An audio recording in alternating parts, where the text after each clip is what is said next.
បាទសួស្តីបងប្អូនទាំងគ្នាហើយមកជួបគ្នាម្ដងទៀតហើយថ្ងៃនេះគឺយើងនឹងមកដាក់ shader អញ្ចឹងណាដើម្បីឲ្យមានភាគរយច្រើននៅក្នុងការដាក់បានហើយខ្ញុំនឹងចែកចេញជាពីរដំណាក់កាលទី1គឺការរក shader ដែលយើងអាចដាក់ទៅលេង smooth អញ្ចឹងណាហើយទី2គឺដើម្បីseries setting តិចតួចអញ្ចឹងណាបងប្អូនហើយបងប្អូនដឹងហើយការដាក់ shader ហ្នឹងគឺយើងត្រូវការ fog បូកនឹង optifine បូក mod បូក fps យើងឬគេហៅថា mod ឲ្យ fps យើងរៀងបានខ្ពស់ហើយតិចតួចណាហើយអា mod ហ្នឹងគឺវាអត់សូវសំខាន់ទេនិយាយរួមមែនគឺជួយយើងដាក់ mod ច្រើនប៉ុណ្ណាក៏នៅរៀងតឡែកដែរនេះបើតាមនេះខ្ញុំណាបើស្រាប់ទូរស័ព្ទគេខ្លាំងគឺគេអត់វែងឆ្ងាយដូចយើងបាទគឺគេដាក់យកហើយបាទតែសម្រាប់យើងយ៉ាងអន់អញ្ចឹងគឺយើងត្រូវការដាក់ច្រើនតិចហើយការដាក់ shader នេះគឺយើងត្រូវការរើស shader ខ្លាំងមែនទែនទូរស័ព្ទយើងគឺតាមទូរស័ព្ទចឹងណាដូចទូរស័ព្ទខ្ញុំនេះអីគឺទូរស័ព្ទ Techno ចឹងណាបងប្អូន Techno BG6 និយាយរួមពេលដាក់ shader ទៅគឺវាកើតហើយទូរស័ព្ទ BG6 Techno BG6 នេះគឺវាអន់ជាងទូរស័ព្ទរបស់គ្នាយើងម្នាក់ទេគឺ Oppo A6X ចាហើយទូរស័ព្ទហ្នឹងគឺវារីរួមគឺវាខ្លាំងជាងទូរស័ព្ទខ្ញុំតែអត់អាចដាក់ shader ខ្ញុំបានទេព្រោះវាត្រូវនឹងទូរស័ព្ទគាត់ចឹងណាហើយដើម្បីឲ្យបងប្អូនជឿខ្ញុំនឹងប្រៀបធៀបឲ្យមើលពី shader ហើយ shader ខ្ញុំហើយនឹង shader មួយទៀតដែលខ្ញុំមើលទៅមិនសូវស្អាតចឹងណាឥឡូវគឺយើងទៅមើលទាំងអស់គ្នាបាទបងប្អូនអាចមើលបានរវាង shader ដែលខ្ញុំដាក់ហើយនឹង shader មួយទៀតដែលខ្ញុំដាក់ថ្មីចឹងណានេះគឺវារៀងភ្លឺចា shader ខ្ញុំនេះតែវាមានសមោអីទេហើយវាលេងទៅវារៀង lag ឬក៏ fps ហ្នឹងវាទាបជាងអា shader ខ្ញុំមានសមោនេះគឺវាអាចលេងបានពី15 fps ទៅដល់20 fps គឺយើងអាចលេងបានហើយវាមិន smooth ពេកទេបាទហើយអា shader អាភ្លឺរៀងភ្លឺណាគឺលេងបានតែ13 fps 10 fps ចុះទេបាទគឺវាអត់បានខ្ពស់ជាងហ្នឹងទេនិយាយរួមនេះអាចនិយាយបានថាគឺវាអត់ត្រូវនឹងសាប់ខ្ញុំអញ្ចឹងណាដល់ពេលលេងទៅគឺវាយើង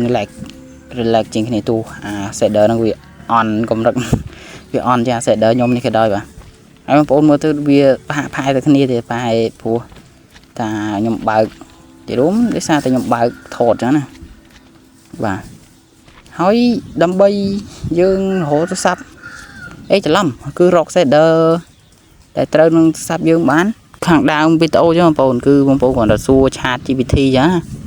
គាត់ទៅសួរវាទៅគឺវានឹងប្រាប់ shader ឲ្យយើងដើម្បីឲ្យយើងដាក់ហើយតែវាមិនប្រាប់តែមួយ shader វាប្រាប់ច្រើន shader ណាអញ្ចឹងបងប្អូនត្រូវតែដាក់ទាំងអស់ហ្នឹងដើម្បីស្រាវដើម្បីមើលថាអាមួយណាដែលវាលេងបាន smooth ជាងគេឥឡូវគឺយើងទៅធ្វើការសួរវាទាំងអស់គ្នាបាទដើម្បីដាក់បានបងប្អូនគ្រាន់តែមានកម្មវិធី chat GPT នេះមួយមកបងប្អូនចុចចូលវាទៅហើយបងប្អូនវាយថាតើទូរស័ព្ទហើយបងប្អូនវាយម៉ាកទូរស័ព្ទបងប្អូនមកដូចទូរស័ព្ទខ្ញុំហ្នឹងគឺម៉ាក Techno BG6 បងប្អូនវាយទៅបើបងប្អូនម៉ាកទូរស័ព្ទម៉ាកដូចខ្ញុំបងប្អូនគាត់តែមើលអាវីដេអូចាស់ខ្ញុំទៅគឺដាក់បានហើយបាទទូរស័ព្ទដូចគ្នាបើបងប្អូនដែលមានទូរស័ព្ទខុសពីខ្ញុំអាចមកវាយសួរ Chat GPT បានតើ shader អ្វីដែលត្រូវនឹងស័ព្ទបងប្អូនហ្នឹងណាហើយវានឹងចេញ shader 2 3ដើម្បីឲ្យបងប្អូនដាក់អញ្ចឹងទៅហើយបងប្អូនដាក់ទាំងអស់ទៅបាទបើបងប្អូនដាក់ shader ដែលវាបង្ហាញនឹងទៅវាអត់ដើរ smooth ឬអីបងប្អូនអាចសួររក shader បន្ថែមបានតើមាន shader បន្ថែមសម្រាប់ដាក់ទៀតអត់បងប្អូនសួរវាទៅបាទឥឡូវវាចេញមកហើយនេះគឺ shader ចំនួន3បាទហើយ shader ទី1នេះបាទនេះគឺវាគឺខ្ញុំប្រើរដងហ្នឹងនេះបងប្អូនគឺ shader ទី1ហ្នឹងបាទហើយ shader ទី2ទី3នេះគឺវាបង្ហាញខ្ញុំឥឡូវគឺខ្ញុំធ្វើការដាក់ shader ទី3នេះម្ដងបងប្អូនគាត់ copy ឈ្មោះវាមកហើយចុចចេញទៅក្នុងចូលទៅក្នុងជ្រោមទៅដើម្បីវាយ shader ហ្នឹងបាទដល់ពេលបងប្អូនចុចចូលហើយបងប្អូនវាយឈ្មោះ shader ហ្នឹងទៅបាទយ៉ាបាទគឺធ្វើការវាយឈ្មោះ shader ហ្នឹងទៅហើយពេលវាយទៅគឺវានឹងចេញ website ដែលអាច download បានហើយខ្ញុំ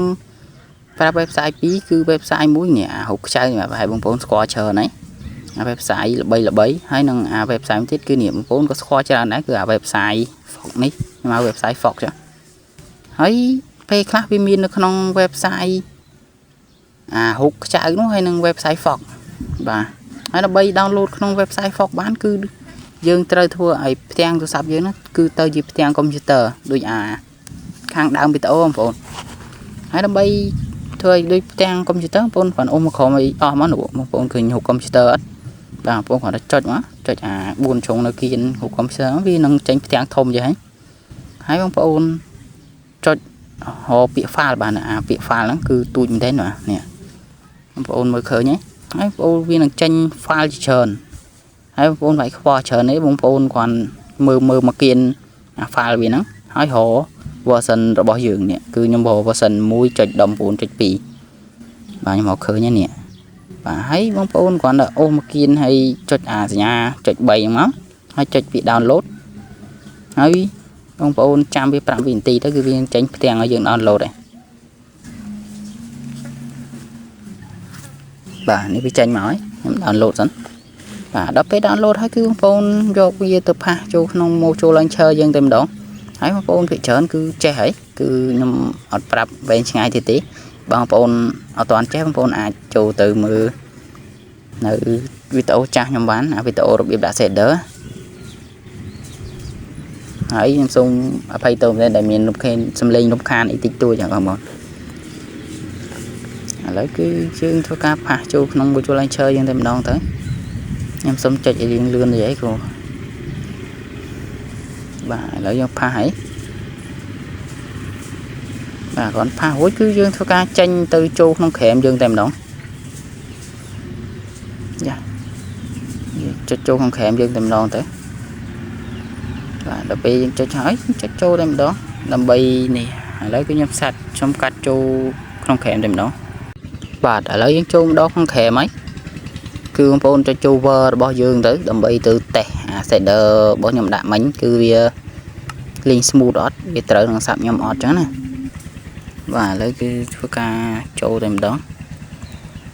ឥឡូវគឺខ្ញុំសូមកាត់អាពេលចូលតែម្ដងព្រោះវាចូលយូរដែរឥឡូវគឺយើងចូលដល់ក្រែមហើយ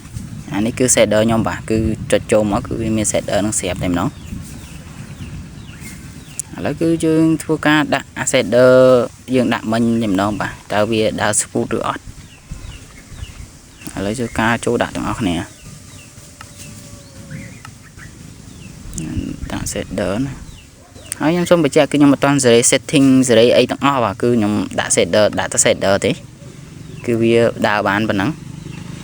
បាទឥឡូវនេះគឺយើងធ្វើការដាក់មើលមកវាដាក់លេងកាតអត់ចាំតិចទៀតបាទគឺវាដាក់ shader គឺវាតាក់នៅនឹងតិចបាទបាទឥឡូវដាក់បានហើយអូកាំងមែនតើបាទតែមើលទៅរៀងស្អាតបាទតែมันស្អាតជាងរបស់ខ្ញុំហ្មងទេពពកស្អាតបាទតែវាកាំងខ្លាំងពេកមកមើលតែម៉ៅខ្ញុំទៅគឺដឹងហើយពិតជាតាំងធំមែនតើបាទឥឡូវធ្វើការដូរដាក់ shader ខ្ញុំវិញហើយយើងដាក់ shader យើងទាំងអស់គ្នាបាទគាត់ដាក់ shader ខ្ញុំព្រាមគឺមានអារម្មណ៍ថាធូរខ្សុយតែម្ដងបាទគឺវាដើរបានធម្មតាហើយខ្ញុំសង្ឃឹមថាបងប្អូនមើលពីដើមដល់ចប់ចឹងណាព្រោះបើអាចនឹងដាក់ shader នឹងបានអីមានភាគរយដាក់ shader បានចឹងណាហើយខ្ញុំក៏មិនប្រកាសថាដាក់បានដែរបាទគឺខ្ញុំបញ្ជាក់ចឹងគឺអត់ប្រកាសថាដាក់បានទេហើយវីដេអូក្រោយគឺខ្ញុំនឹងប្រាប់ពីការសេរី setting តិចតួចដែលខ្ញុំចេះចឹងណាហើយសេរី shader មួយចំនួនហើយ shader ហ្នឹងគឺបងប្អូនអាចសួរឆាត GPT ក៏បានដែរតែខ្ញុំនឹងចេញវីដេអូប្រាប់ឲ្យបងប្អូនសួរតិចចឹងណាបាទហើយការបង្ហាញរបស់ខ្ញុំនេះគឺគ្រាន់តែជាវីដេអូចែករំលែកតិចតួចដែលខ្ញុំចេះចឹងណាគឺមិនមែនអ្នកចេះអីណាស់ណាបាទគឺខ្ញុំចេះអីគឺខ្ញុំប្រាប់បងប្អូនឲ្យបងប្អូនអាចបានលេងដែរចឹងណាកុំប្រកែប្រកាន់អីបាទហើយវីដេអូរបស់ខ្ញុំក៏មានតែប៉ុណ្្នឹងដែរអូមួយទៀតបើបងប្អូនមាន shader ណាដែលបងប្អូនអាចដាក់ទៅ smooth លេងបានដែលមានទូរស័ព្ទ vậy luôn kết tha vì tôi sắp sau ấy mồm giống bông bồn ai không ăn khang khổ mán đầm bầy nhom do mặt tè ra bông bồn ngọc này nhá hai biết tô nhom mi tập pan năng tí hai bạt xong giờ đi bông bồn ngọc này